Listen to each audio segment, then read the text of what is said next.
নমস্কার বন্ধুরা, কেমন আছেন সবাই? নিশ্চয়ই ভালো আছেন। তো পাপিয়ার ঘরোয়া রান্না চ্যানেলটিতে সকলকে জানাই স্বাগত। চলে এসেছি আবারও একটা দুর্দান্ত রেসিপি নিয়ে। আজকে রেস্টুরেন্টের স্টাইলে চিকেন মহারানি রেসিপিটি নিয়ে আপনাদের সামনে হাজির হয়েছি।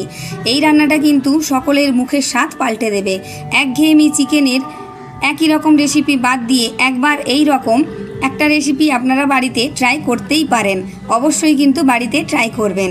এটি রুটি, পরোটা, নান, ফ্রায়েড রাইস, পোলাওর সাথে যেমন ভালো লাগে তেমনি বিরিয়ানির সাথেও কিন্তু ভীষণ ভালো লাগে এই রান্নাটি।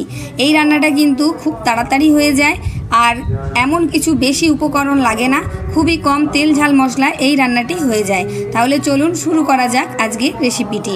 এখানে আমি 750 গ্রাম চিকেন নিয়ে নিয়েছি। আর এই চিকেনটা একটু চর্বিযুক্ত, দেখেই বুঝতে পারছেন একটু ফ্যাটি।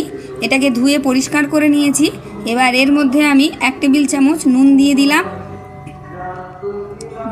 আমি 1 চা চামচ হলুদ গুঁড়ো আর 2 টেবিল চামচ টক দই আমি এর মধ্যে দিয়ে দিলাম।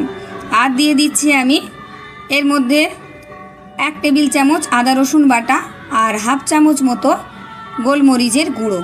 এবার সব কিছুকে হাতের সাহায্যে খুব ভালো করে মেখে নিতে হবে।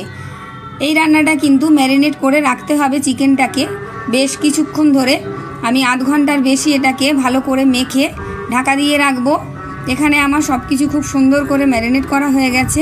আধ ঘন্টার জন্য আমি ঢাকা দিয়ে রেখে দেব।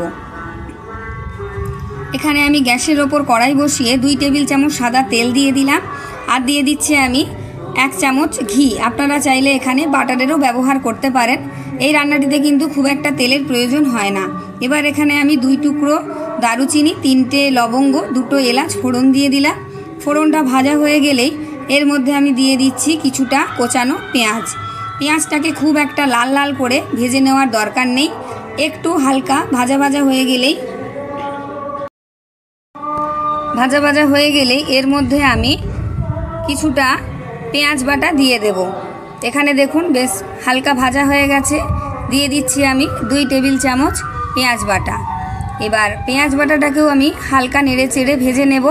এর থেকে যতক্ষণ না পর্যন্ত একটা কাঁচা গন্ধ বেরিয়ে যাচ্ছে, খুব লাল করে ভেজে নেব না, হালকা ভেজে এর কাঁচা গন্ধটা চলে যাওয়া পর্যন্ত নাড়তে থাকবো।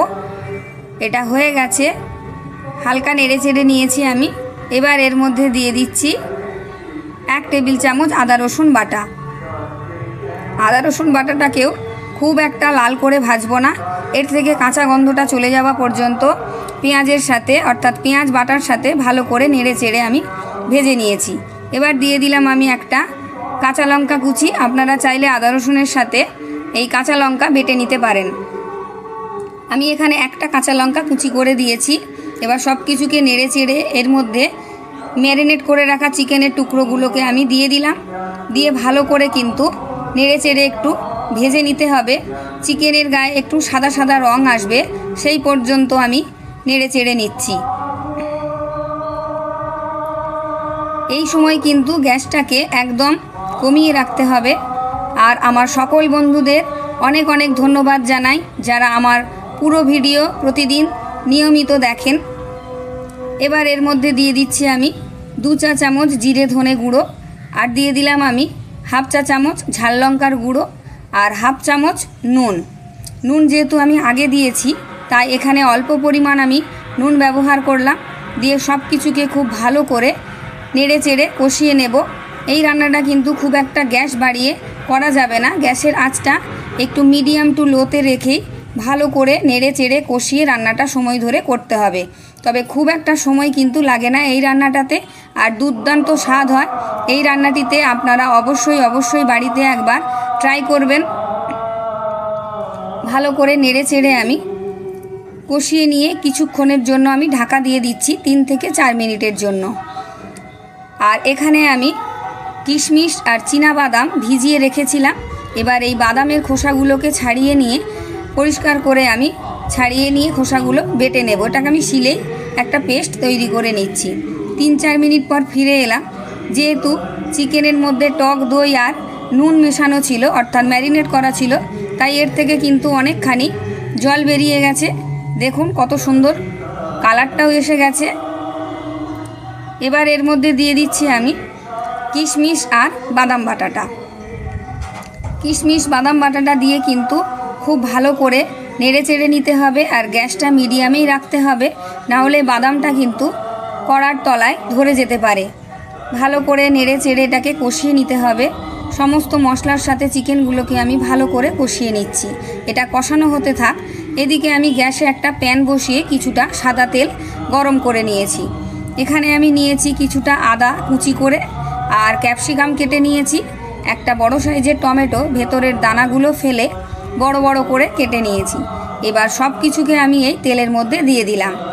দিয়ে এগুলোকেও আমি হালকা হালকা ভেজে নেব। খুব একটা বেশি ভেজে নেওয়ার প্রয়োজন নেই, হালকা করে সব কিছুকে ভেজে নিচ্ছি আমি নেড়ে চেড়ে। এই সময় গ্যাসটাকে কিন্তু কমিয়ে রাখবো। হয়ে গেছে আমার, দেখুন ভালো করে নেড়ে চেড়ে কিন্তু হালকা হালকা করে আমি ভেজে নিয়েছি। এবার সব শুদ্ধ তেল শুদ্ধ আমি সব কিছুকে এর মধ্যে দিয়ে দিলাম। এই তরকাটা কিন্তু লাগাবেন, ভীষণ ভালো লাগবে।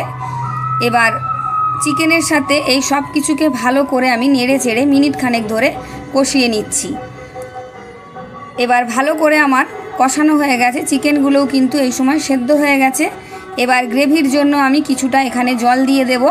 আপনারা আপনাদের কতটা গ্রেভি লাগবে সেই পরিমাণ জল দেবেন। আমার এখানে কতটা পরিমাণ গ্রেভি আমি করব সেই পরিমাণ আমি হাফ গ্লাস মতো, মানে 2 কাপ মতো জল এখানে আমি দিয়ে দিলাম। দিয়ে এটাকে আমি কিছুক্ষণের জন্য ফুটতে দেব। আর কিন্তু আমি ঢাকা দিচ্ছি না, এটা এমনি ফুটিয়ে নিলাম। দেখুন গ্রেভিটা কিন্তু ঘন হয়ে গেছে আর ভালো ফুটে গেছে। চিকেনটা তো আগে থেকে সেদ্ধ হয়ে গেছে, তাই বেশিক্ষণ ফুটিয়ে নেওয়ার কোনো প্রয়োজন নেই। এবার আমি এর মধ্যে 3টে কাঁচা লঙ্কা মাথার দিকটা একটু চিড়ে রেখেছিলাম দিয়ে দিলাম, আর কিছুটা কাসৌরি মেথি গরম করে রেখেছিলাম হাতের সাহায্যে এইভাবে একটু চেপে ঘষে গুঁড়ো করে আমি ছড়িয়ে দিলাম। এবার সব কিছুকে আর একটু নেড়ে চেড়ে মিশিয়ে নিচ্ছি। রান্নাটা কিন্তু আমার প্রায় রেডি হয়ে এসেছে। আপনারা পুরো ভিডিওটা দেখতে থাকুন, এখনও কিছুটা বাকি আছে। এবার গ্যাসটা আমি বন্ধ করে দিয়েছি। এখন এর মধ্যে আমি দিয়ে দিচ্ছি কিছুটা চিলি ফ্লেক্স, এটা গার্নিশ করার জন্য। দেখতে খুব সুন্দর লাগছে, দেখুন কালারটাও বেশ সুন্দর এসেছে।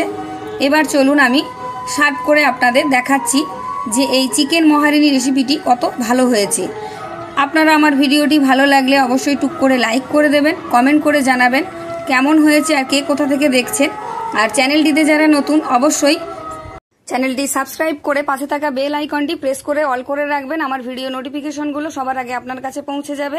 এই রান্নাটা কিন্তু দেখতে যতটা সুন্দর ততটাই খেতে দুর্দান্ত হয়েছে। আপনারা আমার পাশে থাকুন, পাশে একটু পুজো হচ্ছে, গান বাজছে, তাই আমার ভিডিওতে একটু গান আসছে। দেখা হচ্ছে পরের একটি নতুন দুর্দান্ত রেসিপি নিয়ে। ততক্ষণের জন্য বন্ধুরা টাটা, সকলকে অসংখ্য